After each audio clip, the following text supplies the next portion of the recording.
ايه ازيكم عاملين ايه اخباركم ايه وحشتوني. اللهم صل وسلم وبارك على سيدنا محمد وعلى اله وصحبه اجمعين. النهارده بقى هنعمله فتة الكوارع الجهنمية و... ونشوف بقى هنعمل ايه في الشوربة. طبعا انا قطعت طماطمتين وبصلتين وحبهان ورق اللوري، وطبعا معلقة فلفل اسمر صغيرة، وحطيت الكوارع زي ما انتم شايفين كده، وهسيبها بقى اغطي عليها عشان تغلي الغلوة بتاعتها. وبرده كنت قبلها طبعا نقع الكوارع في ميه بملح بليمون، وغسلاها غسله كويسه قبل ما احطها في الشوربه. هنعمل بقى الرز بتاعنا. بس قبل ما نعمل الرز عايزه اقول لكم على حاجه، انا بحب الفته بالرز الابيض، بس انا بحب اعمل الرز لون ولون، فبحط شويه رز احمرهم علشان بس يدي شكل للفته بتاعتي، ما يبقاش الرز ساده. ومش هينفع اعمل، ما بحبش اعمل الفته بصراحه بالرز ابو شعريه، بحس ان الشعريه بتغير طعم الرز شويه، فبعمله بقى اللي هو لون ولون. فبحط شويه رز الاول، بكون غسلاه ومصفياه، بجيب شويه رز واحمرهم في حته سمنه فلاحي وشويه زيت. زي ما انتم شايفين انا بقلب الكوارع، خلاص هي بتغلي اهيت، هغطي عليها ونكمل الرز بتاعنا. زي ما انتم شايفين هنحمر بقى شويه الرز دول شويه صغيرين كده، وهبتدي ان انا احمرهم لغايه لما ياخدوا اللون الذهبي بتاعنا. طبعا الكوارع في ناس بتحبها وفي ناس لا، بس هي فوائدها كتيره جدا وطعمها حلو. في ناس ما بتحبهاش قوي، بس هي ليها فوائد كتير قوي. زي ما انتم شايفين يا حبايب قلبي، الرز ابتدى بقى ياخد اللون اللي هو البني الذهبي. انا هغمقه سنه، بحب الرز يبقى اللي هو الذهب، ما يبقاش ذهبي فاتح. ايوه هغمقه بقى سنه عن كده. وهبتدي ان انا برضو ايه اكون غاسله الرز ومصفياه، وهبتدي احط الرز بتاعنا. انا كده حسقت الرز اهوت. نحط بقى كميه الرز بتاعتنا ونديها تقليبه، وبعد كده نشوف بقى معيار الميه بتاعتنا. زي ما انتم شايفين حبايب قلبي، هنحط بقيه الرز وهديها بقى تقليبه تمام. وبعد كده هحط بقى الميه بتاعتي ونشوف بقى الحدق بتاعنا زي ما انتم شايفين. اللهم صل وسلم وبارك على سيدنا محمد وعلى اله وصحبه اجمعين. احط بقى الملح بتاعي واظبطه، والرز بتاعنا ياخد بقى الغلوه التمام دي، واوطي عليه شمعه عشان بقى ياخد سواه براحته. احط الملح اهوت، وعشان ياخد السوا بتاعه بقى براحته واحده واحده، ويبقى طالع مفلفل وحلو زي ما انتم شايفين. انا عطيته تقليبه اهوت خلاص. هسيبه بقى يغلي، وبعد كده هغطي على الرز بتاعنا. يلا بقى بينا نعمل الدقة بقى اللي هي بالخل والثوم.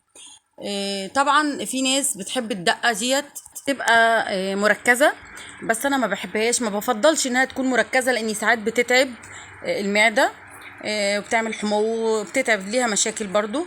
وبعدين طعم الخل بيبقى جامد قوي فيها، ولو في اطفال وبتاكل بالمعلقة على طول على بقها ممكن تتعب منها. فانا بعمل ايه؟ زي ما انتم شايفين الاول انا الرز خلاص فاضل له شويه ويستوى، وادي الكوارع انا وطيت عليها. وانا عملت جنب الاكل بتاعي صينيه بطاطس، علشان اللي مش حابب ياكل فته ياكل بطاطس ورز. طبعا كلنا عارفين البطاطس المطبوخه او صينيه البطاطس بتتعمل ازاي. نرجع بقى للدقه بتاعتنا. انا بعمل ايه؟ انا بحمر الثوم بتاعي لغايه لما ياخد اللون الذهبي زي ما انتم شايفين، وابتدي ان انا احط عليه شوربه. يعني احط نص بس مثلا مغرفة شوربة، سواء شوربة لحمة او شوربة كوارع، علشان خاطر يعني ما يبقاش فيه طعم الخل الجامد قوي، يعني بكسر طعم الخل الجامد. وبحط ربع كوباية الخل على الشوربة بتاعتنا، فبالتالي بتبقى خفيفة. حتى وانتي بتدوقي الملح بتاعها لما بتحطيه وحبة الفلفل الاسمر وتيجي تقلبيها تدوقيها، بتبقى طعمها مقبول، بيبقى خفيف الخل مش جامد قوي ان هو ممكن يتعبك. زي ما انتوا شايفين انا هحط مغرفة الشوربة بتاعتي اهوت. وهحط بقى مقدار زي ربع كوباية خل صغيرة، واحط بقى الملح بتاعي يظبطه، واحط شوية فلفل اسمر اللي بيديها نكهة وطعم جميل طبعا. اللهم صل وسلم وبارك على سيدنا محمد وعلى اله وصحبه اجمعين. زي ما انتوا شايفين زي مقدار ربع كوبايه الخل، وبسيبها بقى اقلبها، وبحط الملح وبحط الفلفل الاسمر. واول ما تغلي غلوه جامده هطفي عليها بقى واسيبها على جنب. ادي الفلفل الاسمر، وهحط كمان الملح بتاعي. سهلة وبسيطة وطريقتها بسيطة، طبعا مش ملح كتير لاني مش عايزينه يبقى حادق، عايزينها تبقى مظبوطة. زي ما انتوا شايفين هتاخد بقى الغلوة بتاعتها وحركينها على جنب. طبعا في الوقت اللي انا بعمل فيه الدقة بتاعت الخل والثوم انا كنت حاطة عيش في الشواية، يعني مقطعة عيش، لو حد ما عندهوش يعني عيش اللي هو المحمص، انا مقطعه عيش زي ما انتوا شايفين، عيش عادي خالص في الشوايه.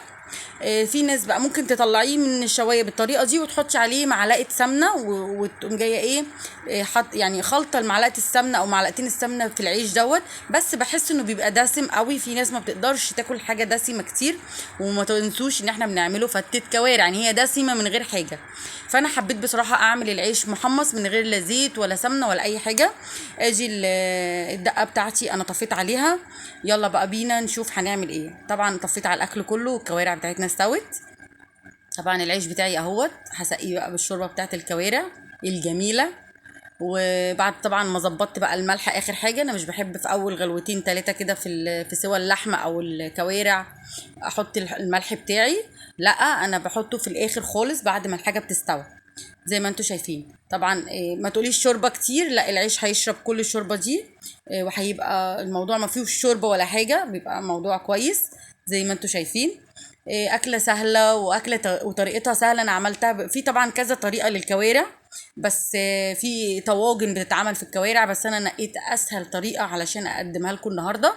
زي ما انتم شايفين بصوا انا مخففه بقى الخل دقه الخل بالشوربه، فبالتالي طعمها مش جامد. فانا بحط كده ما بين الرز والعيش، يعني بحط الفته بتاعتي وبعد كده بحط الفتة العيش وبعد كده احط الشوربه وبعدين احط الدقه واحط الرز زي ما انتم شايفين. بصوا الرز بقى ايه، رزايه ورزايه، ده بيبقى شكله بقى ايه، مدي شكل كده حلو زي ما انتم شايفين.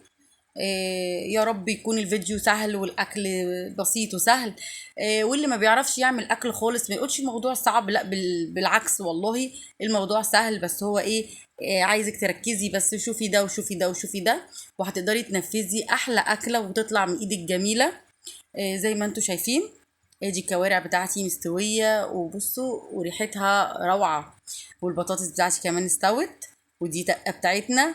دي فتة الكوارع بتاعتنا. ما تنسوش تفعلوا الجرس عشان يوصلكوا كل جديد، وبالهنا والشفا.